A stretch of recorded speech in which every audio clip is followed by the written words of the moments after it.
Speaker, the NDP leader was just asking about why the Prime Minister gave tens of millions of dollars in corporate handouts to powerful grocery chains. So the answer, of course, is that he voted to let the Prime Minister do that. Not a single penny of that money could have gone without the vote of the NDP coalition partner. But we learned something else, that this might have been due to the influence of the NDP leader's spokesman and brother, whose company is a lobbyist for Metro. Would the Prime Minister support an investigation into whether or not the NDP leader's spokesman and brother has been unduly influencing the leader of the NDP?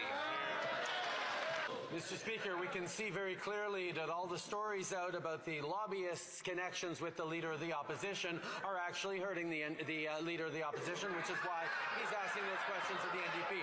But he has an opportunity right now, Mr. Speaker, to make it clear that he stands with Canadians and stands to ask the wealthiest to pay a little more by announcing now that he will support our measure on increasing the capital gains imposition on Canadians, asking the wealthiest to pay a little bit more. He has dodged that question since the budget came out. Does he support the increase on the capital gains inclusion rate?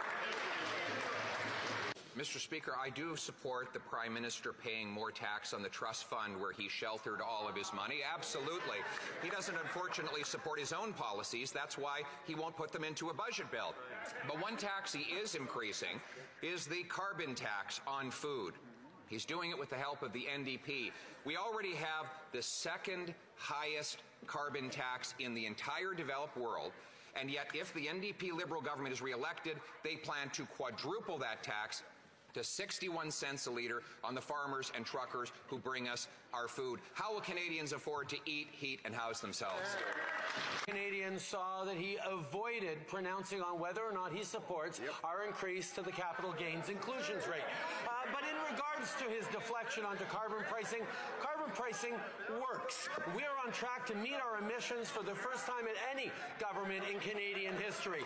And Canadians get more money back in their pockets thanks to the Canada Carbon Rebate. And families are already using that rebate to help pay their bills and plan their monthly budgets.